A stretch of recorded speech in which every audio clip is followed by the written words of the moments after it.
What do the Anglo-German Naval Agreement of 1935, the remilitarisation of the Rhineland in 1936, and Anschluss with Austria in 1938 all have in common?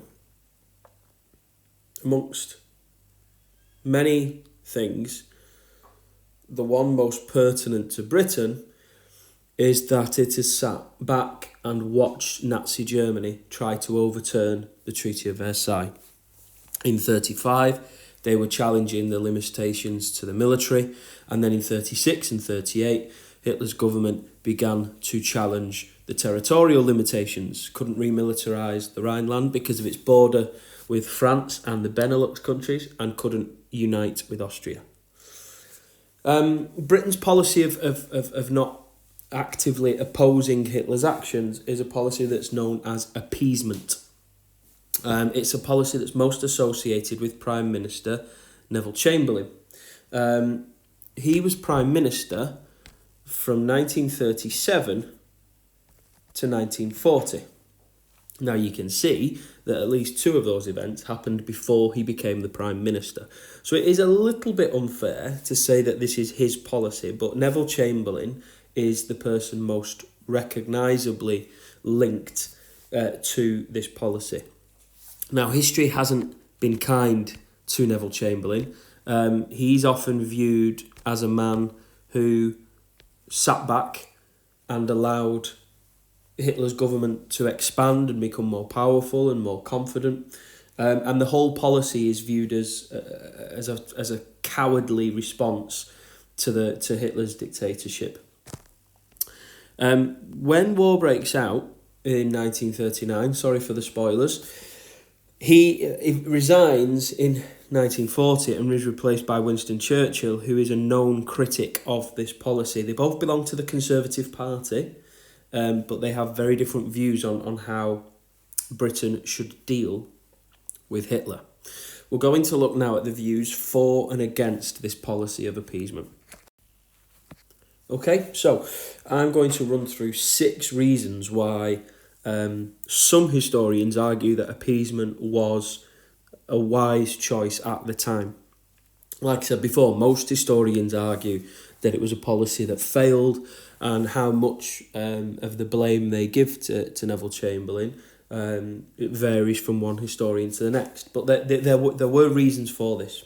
First of all, if you were to look just momentarily to the map, the area in purple is the USSR, and you can see that Russia has overtaken the Ukraine. We can see that Russia is moving into the west, and so countries like Lithuania, Latvia, Romania, Poland, these countries are going to eventually find themselves under attack from Soviet Russia, because just like Germany, Soviet Russia wants to expand the Soviet Union. And so lots of people in Britain and elsewhere viewed a strong Germany as a buffer to the Soviet Union. They thought that if Germany was able to remilitarise, was able to become stronger, then Hitler would, at the very least, discourage the leader of the USSR, Joseph Stalin, from expanding into Central Europe. Another reason for appeasement is a lack of support when it comes to Britain. The USA would certainly not in the 1930s be guaranteeing its support for a war. If you think back to the America course in the mid-30s, America is in the midst of recovering from the Great Depression. There is no appetite in America for getting itself involved in another war in Europe. Another reason is countries like Canada, countries that were in the British Empire and in the Commonwealth countries, there was no guarantee that they were willing to fight a war either. And so Britain couldn't rely on some of its key allies to support itself if it came to war. And just like happened in America, there was a Great Depression in the UK. And economically, Britain was recovering from that. Another couple of reasons, Britain wasn't ready. Britain didn't have the army. It didn't have the resources ready to fight a war. There were still memories of the First World War. So there was this view that, war could be avoided because when countries responded in aggressive manners towards one another in the years before 1914, it made war incredibly likely. And then finally, and it's something that we certainly don't need to overlook, is that many people in Britain by this point are viewing the Treaty of Versailles as harsh and unreasonable. In the House of Commons, a speech is given, I think it's by Lord West Lothian, but I can't remember exactly who it was. But there was a politician in Parliament after the remilitarisation of the Rhineland who referred to the Rhineland as Hitler's backyard. He said, "Who are we to tell Hitler not to put troops in an area of his own country?" So the 6 reasons in favour of appeasement. Number 1, Germany as a buffer to the USSR. Number 2, no guarantee of support of allies like the USA and Empire Commonwealth countries like Canada. Reason number 3, Britain was recovering from the Great Depression. Reason number 4, the memories of the First World War. Some people wanted to avoid war at all costs. Number 5, even if it came to it, Britain wasn't ready for another war. And number 6, a mood in Britain that accepted that the Treaty of Versailles was harsh. Whether or not you can blame Chamberlain, or how far you want to criticise the policy of appeasement, what is undeniable is that in the long term this policy failed. The idea of the policy was to give Hitler a little bit of what he wanted in order to make him satisfied with his demands. And every time Hitler extended his wishes, every time Hitler had his eyes on a new part of land surrounding Germany, he would tell the politicians of the world that this was his last desire. And it wasn't.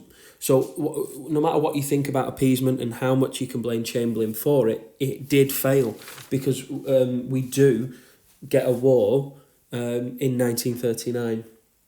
The 4 impacts of this policy. Number 1, Hitler becomes more confident and more aggressive. The more he gets away with, the more he wants to get away with. Number 2, the policy relies on trusting Hitler and Hitler being trustworthy.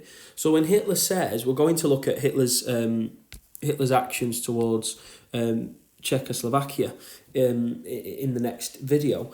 When Hitler says that this is his last aim in Europe, it relies on Hitler being trustworthy and relies on British and French politicians trusting Hitler as well. Number 3, it allows the German military to grow stronger. Over the years of appeasement from 1933 to 1939, Hitler has a huge rearmament programme to prepare Germany for war. If you remember in 1936, with the remilitarisation of the Rhineland, Hitler's taking a great risk because France is certainly stronger in terms of its military than Germany is. By 1939, because of Hitler's efforts to make the German military stronger, it's one of the most powerful armies in Europe, if not the world. And the final impact, and this is really important, not right now, but it will be when we look at what happens in this Czechoslovakian crisis. And that is that the policy of appeasement scared and upset the USSR. The USSR was hoping that Britain and France would stand up to Germany in an attempt to stop it expanding. But to Stalin, allowing Germany to expand into Austria, into Czechoslovakia, Britain and France weren't too bothered as long as Germany was expanding eastwards. And Stalin is, if we look at it, understandably worried that Britain and France are encouraging Germany to expand eastwards and take over land in Eastern Europe with the aim of fighting communism. And so it damages relationships between countries that would otherwise oppose Germany. So the 4 things that happen: number 1, Hitler becomes more confident, more aggressive.